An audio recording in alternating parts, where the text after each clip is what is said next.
Hi everyone! Today I'm here with yet another book haul, and this time it's going to be bigger than the ones I've had before. From the books that you've seen in the thumbnail, that's not even all of them, but I just couldn't hold any more books because it was getting quite heavy. So I do have a few books. I've got like two biggish stacks here, and then the other two are just the ebooks that I acquired, but I'm going to show them to you at the end, I think. I think I'm going to start with kind of the order that I acquired them in. So there are quite a few that I think I bought in September, if not earlier than that, so I'm going to talk to you about them first.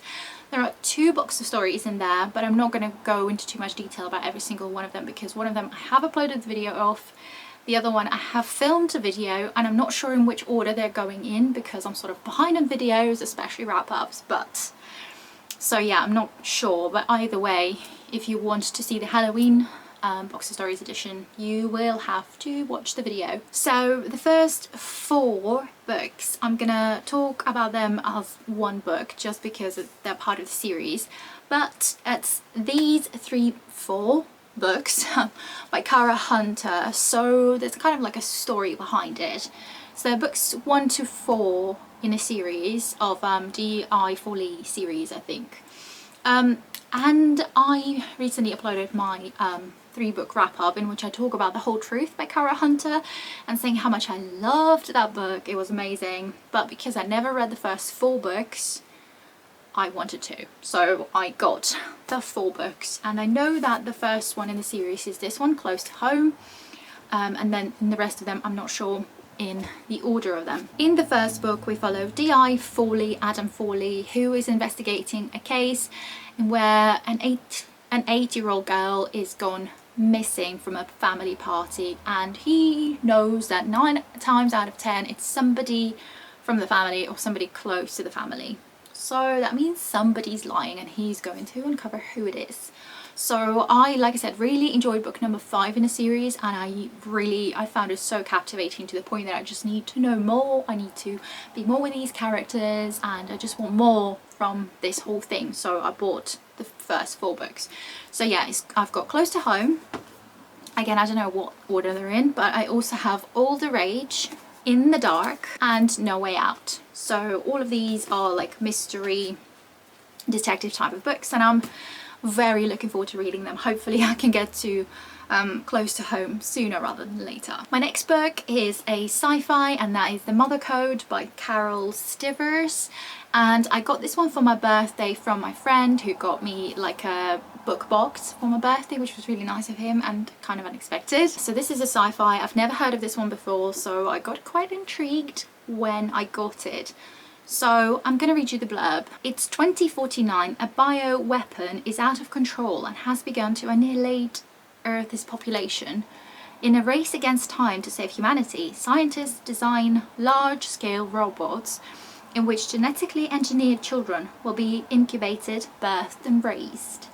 Years later, Kai is born in America's desert southwest. His only companion, his robot mother, Rosette. Utterly alone, he's dependent on her for survival, but as he and the other children scattered over the desert begin to grow and emerge from their hiding places, their mothers also begin to change, but in frightening ways. It's down to humanity's last survivors. Is it time to destroy the mothers before they destroy them?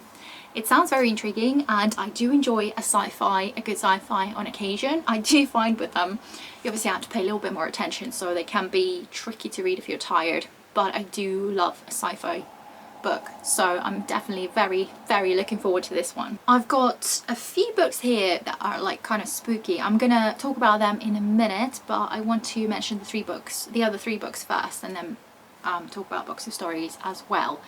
So just bear with me, but there will be some spooky category later on as well. So another one that I've got is a bit of a children's book, but that is The Book Cat by Polly Faber. This is a rather lovely cover.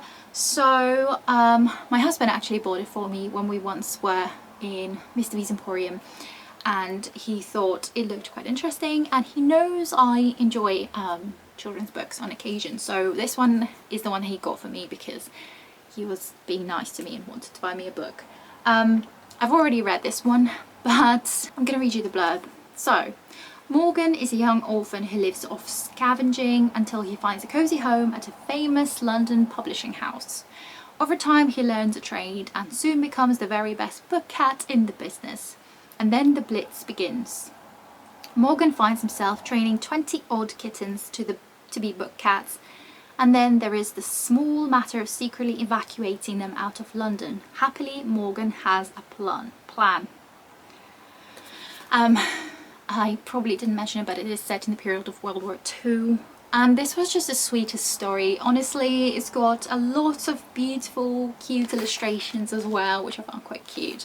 So it's just a joy to read and I really enjoyed it. But it's not a wrap-up, it's just a book haul. But this was a wonderful book to read. Then I also have Tidelands by Philippa Gregory. And the reason why I got this book is just because I've got somewhere in here, Dark Tides. It's just behind some decorations, I'm not going to take it out, but it's Dark Tides by Philippa Gregory, which I got from a subscription box, Bookfulness, a while ago, and I know it's like the second book in a series.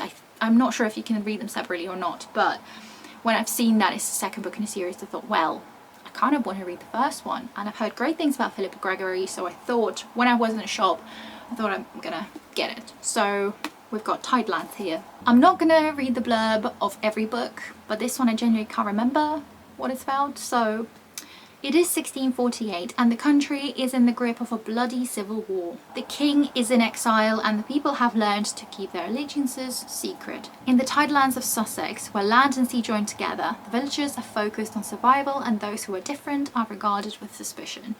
Without a husband, Eleanor is struggling to make ends meet. The villagers suspect her of possessing dark secrets and they watch her every move.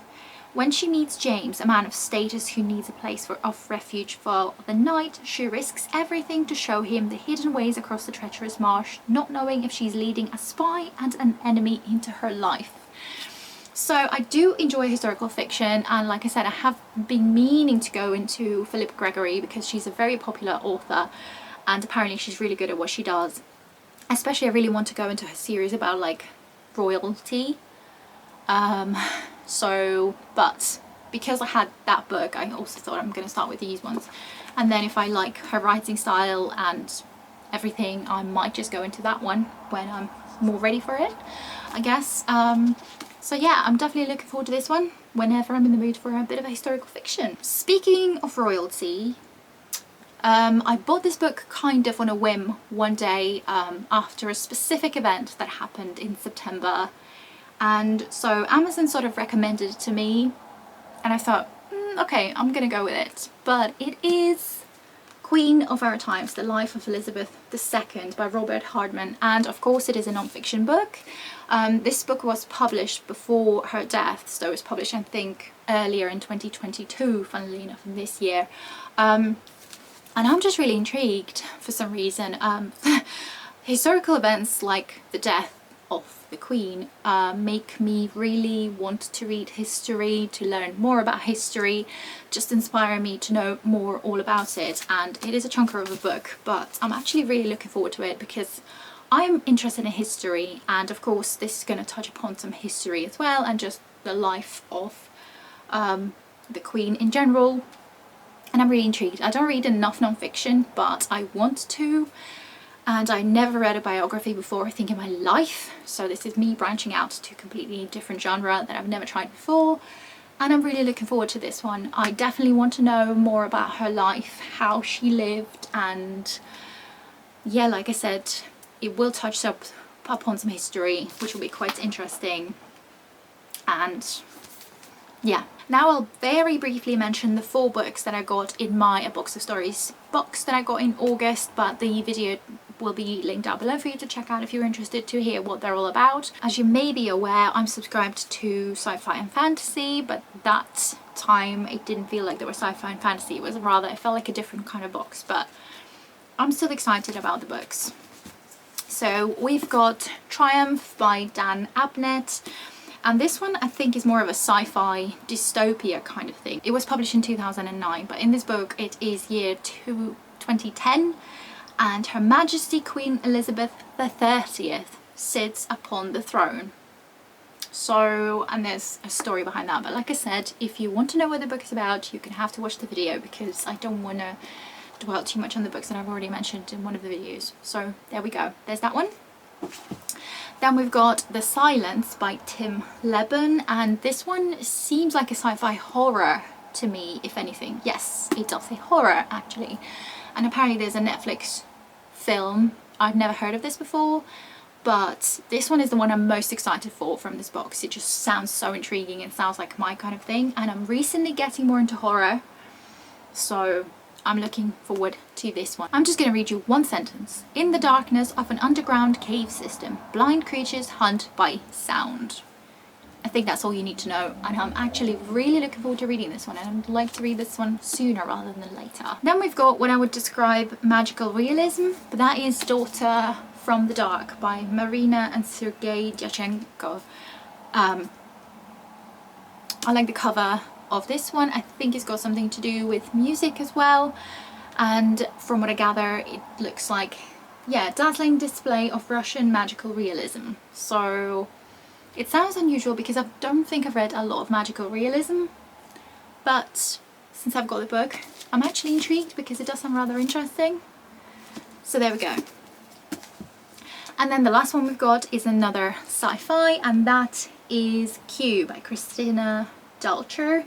In this world, perfection is everything. So it's like another dystopian thing, I think. This one does sound rather interesting, and because everything is perfect in this world, they mostly pay attention to the gifted children, so like the smart children, because everyone has to take the IQ test. And so the children who score low in this test, they're sent to specific government schools.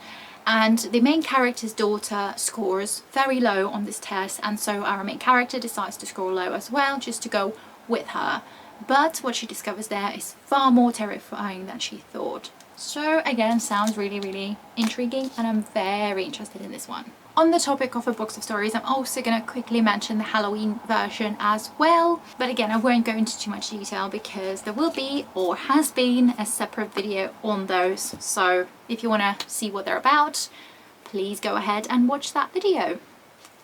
But the first one on here is Petra's Ghost by C.S.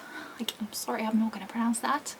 I like the cover of this one, and this one sounds like closest to horror. I was sort of disappointed in that box because I expected more horror, ghosty type things, but none of the 4 books sound anything like that, apart from this one. This one does sound rather interesting, but again, you're gonna have to watch the video. Then we've got The Temple House Vanishing by Rachel Donahue. I've seen this one before somewhere, and this one just seems rather fiction than horror. So Then we've got Earthlings by Sayaka Murata. Again, I've seen this one before, and honestly, if anything, it sounds a bit more sci-fi-ish rather than anything to do with Halloween, but I'm still intrigued. It's only a small one anyway, so I'll definitely give it a go. And then we've got Platform 7 by Louise Doughty, and this one is, I think, a thriller. Okay, now let's move on to the spooky pile. I'm excited about that one the most. So we've got a middle grade novel here. We've got The Secrets of Splint Hall by Katie Cotton. Honestly, the cover of this book is stunning. I love this one so much. It's like my sort of aesthetics, and even look at the back. It's all very pretty. I really like this one. Creepy. Even though the Second World War has recently ended, sisters Isabel and Flora have lost nearly everything. Now they must go to live with their aunt and her terrifying husband in their ancestral home, Splint Hall. From the moment of their arrival, it seems that the house is full of mysteries, and as the girls begin to unearth an ancient myth and family secret, the adventure of a lifetime begins. I do enjoy creepy middle grades, so I'm looking forward to this one. Then we've got The Book Eaters by... I'm sorry, I'm not going to try and pronounce that again. But again, I really like the cover of this one, and I believe this one is a fantasy book. I think this is genuinely a stunning cover, and it's purely black on the inside. There's nothing on the cover, so it's just pure black from every side. And this one has bonus content exclusive to Waterstones. So let's read what this one's about. Hidden across England and Scotland live 6 old book-eater families. The last of their lines, they exist on the fringes of society and subsist on a diet of stories and legends. Children are rare and their numbers have dwindled, so when Devon Fairweather's second child is born, a dreaded mind-eater, a perversion of her own kind who consumes not stories but the minds and souls of humans, she flees before he can be turned into a weapon for the family, or worse. Living among humans and finding prey for her son, Devon seeks a cure for his hunger, but time is running out, for her family want her back, and with every soul her son consumes, he loses a little more of himself. Sounds intriguing, and I'm definitely looking forward to this one. Then I've got In the Night Wood by Dale Bailey. I've never heard of this book before. I sort of like the cover as well. I just randomly saw that in Mr. B's Emporium one time and thought, oh, that sounds interesting. And it's only a small one anyway, so I thought it sounded intriguing. So, Charles Hayden has been fascinated by a strange Victorian fairy tale, In the Night Wood, since he was a child. When his wife, Erin, a descendant of the author, inherits her ancestor's house, the couple decide to make it their home. Still mourning the recent death of their daughter, they leave America behind, seeking a new beginning in the English countryside. But Hollow House, filled with secrets and surrounded by an ancient oak forest, is a place where the past seems very much alive. Isolated among the trees, Charles and Erin begin to feel themselves haunted by echoes of the stories in the house's library, by sightings of their daughter, and by something else as old and dark as the forest around them. So again, it sounds like a sort of horror type of thing. Is it? I'm not sure, but again, it sounds like a gothic horror thriller, literary gothic thriller type thing. I'm not sure, but it does sound rather intriguing and I can't wait to read this one. Then we've got the books from the same series. So I've got only 2 from the series just because I made a mistake and bought the second one first, then realised, oh, that's the second book. And so I had to order the first one. So I've got Small Spaces and Dead Voices by Catherine Arden. She's the author of The Bear and the Nightingale, which I did read a couple of years ago and enjoyed it, but I do need to carry on, reread it and then carry on with the series because I'm actually intrigued and I need to finish the trilogy. But these are like spooky middle grade books and I've heard great things about it, especially from Jade from JDVA Reads. She absolutely loves them and I love spooky middle grades and I did enjoy the writing style of The Bear and the Nightingale, so I think this author can just do great things. I like the covers, especially Dead Voices.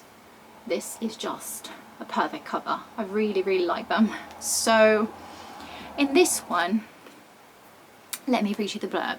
At night they will come for the rest of you. It's with this ominous warning that 11-year-old Ollie and her 2 friends Coco and Brian set out on a chilling adventure in the woods with nightfall fast descending and the ever-watchful eyes of scarecrows on their backs. What has begun as an unremarkable school trip to a nearby farm soon becomes a frightening journey into the world behind the mist. In order to survive and not remain trapped there forever, Ollie and her friends need to be quick on their feet as they work to unravel a 100-year-old mystery, save their classmates and beat the villainous smiling man in his own game. Small Spaces is a deliciously creepy and hair-raising tale that readers won't soon forget. I'm definitely looking forward to these 2 and if I like them there are 2 more in the series. Yay! The next 4 I'm going to be talking about is the 4 books that I just received today. So I'm in a really happy mood. That's why I decided to film a book haul today. So these are the spooky ones and the first one we've got is The Twisted Ones by T. Kingfisher. I recently finished The Hollow Places and really enjoyed it, and it was my first time ever going to a horror book, which was an interesting experience, but I did really enjoy that book, so I immediately wanted to go into this one as well. When Mouse's dad asks her to clean out her dead grandmother's house, she says yes. After all, how bad could it be? Answer, pretty bad. Grandma was a hoarder and her house is stuffed with useless rubbish. That would be horrific enough, but there's more. Mouse stumbles across her step-grandfather's journal, which at first seems to be filled with nonsensical rants, until Mouse encounters some of the terrifying things he described for herself. Alone in the woods with her dog, Mouse finds herself face to face with a series of impossible terrors, because sometimes the things that go bump in the night are real and they're looking for you. And if she doesn't face them head on, she might not survive to tell the tale. Honestly, it sounds terrifying, but like I said, I really enjoyed the Hollow Places. So I hope that this one is going to be great. I know it won some awards and it's really popular on BookTube and everything, this author in general.